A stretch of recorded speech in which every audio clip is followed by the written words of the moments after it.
அனைவருக்கும் வணக்கம் மக்களே, வணக்கம். சற்று முன் கிடைத்திருக்கக்கூடிய ஒரு மிக மிக முக்கியமான செய்தி ஒன்று வெளியாகி உள்ளது. சற்று முன் விடுதலை சிறுத்தை கட்சியின் மாநாட்டில் நடந்த அடிதடி மோதல், பெரும் கலவரம், போலீஸ் குவிப்பு, இது மாதிரி செய்திகள் வெளியாகி இருக்கு. ஸோ இதை பற்றி தான் இந்த வீடியோவில் நாம் முழுமையாக பார்க்க போகிறோம். ஸோ அதுக்கு முன்னாடி நம்ம சேனலுக்கு இப்போ தான் நீங்கள் முதல் முறையாக வந்திருக்கீங்க அப்படின்னா மறக்காமல் நம்மளுடைய சேனலை சப்ஸ்கிரைப் பண்ணிக்கோங்க. ஸோ வாங்க வீடியோக்குள்ளே போகலாம். ஸோ பார்த்தீங்கன்னா திருமா அவர்கள் இப்போ திமுகவுடைய கூட்டணி கட்சியாக இருக்கார் இல்லையா. ஸோ இதன் அடிப்படையில் பார்த்திங்கன்னா விடுதலை சிறுத்தை கட்சியின் மது மற்றும் போதைப் பொருட்கள் ஒழிப்பு மாநாடு, மகளிர் மாநாடு பார்த்திங்கன்னா அக்டோபர் 2ஆம் தேதி நடைபெற்றது. ஸோ அதில் பார்த்திங்கன்னா திமுக இந்த மாநாட்டுக்கு திமுகவை கூட அனைவருமே அழைச்சிருந்த நிலையில் பெரும் பேசும் பொருளாக மாறி இருந்த நிலையில் பார்த்தீங்கன்னா ஏற்கனவே திருமா அவர்கள் பார்த்திங்கன்னா திமுகவுடைய ஆட்சியில் பொருளாதாரத்தில் பார்த்திங்கன்னா எனக்கு பாதி பங்கு வேண்டும் அப்படின்ற மாதிரி திருமா அவர்கள் திமுகவுக்கு பார்த்திங்கன்னா விடுப்பு விட்டு இருந்தார் இல்லையா. ஸோ இதன் அடிப்படையில் அவருக்கு வழங்கப்பட்டதா அப்படின்றத ஒரு பெரிய கேள்விக்குறியாக இருக்குது. இருந்தாலும் பார்த்திங்கன்னா விடுதலை சிறுத்தை கட்சியினுக்கு பார்த்திங்கன்னா ஒரு 15 இடங்களை ஒதுக்கியிருக்கும் நிலையில் சொதரடியாக பெரும் பரபரப்பை தான் ஏற்படுத்தியிருக்கு.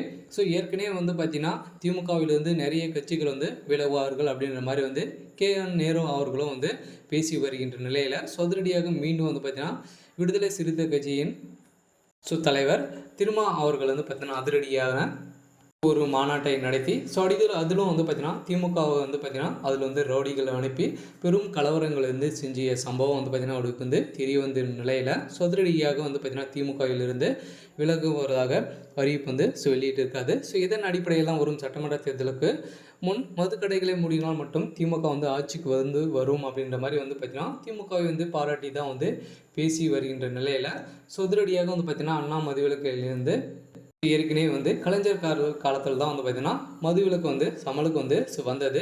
இருந்தாலும் பார்த்தீங்கன்னா திமுகவுடைய அமைச்சர்கள் தான் பார்த்தீங்கன்னா சாராய ஆலைகள் ஒவ்வொரு அமைச்சர்களும் அனைவருமே வைத்து திமுக பார்த்தீங்கன்னா அவங்க தான் எல்லாமே கொள்முதல் செஞ்சு வருகின்ற நிலையில் நிறைய திமுகவே நிறைய ஊழல் செஞ்சு தமிழகத்துடைய மக்களை அனைவருடைய வாழ்க்கைக்கு முடிக்கக்கூடிய அளவுக்கு அனைவருமே திமுக தான், திமுகவுடைய ஆட்சி தான் நடக்கிறது அப்படின்ற மாதிரி சொல்லியிருக்காங்க.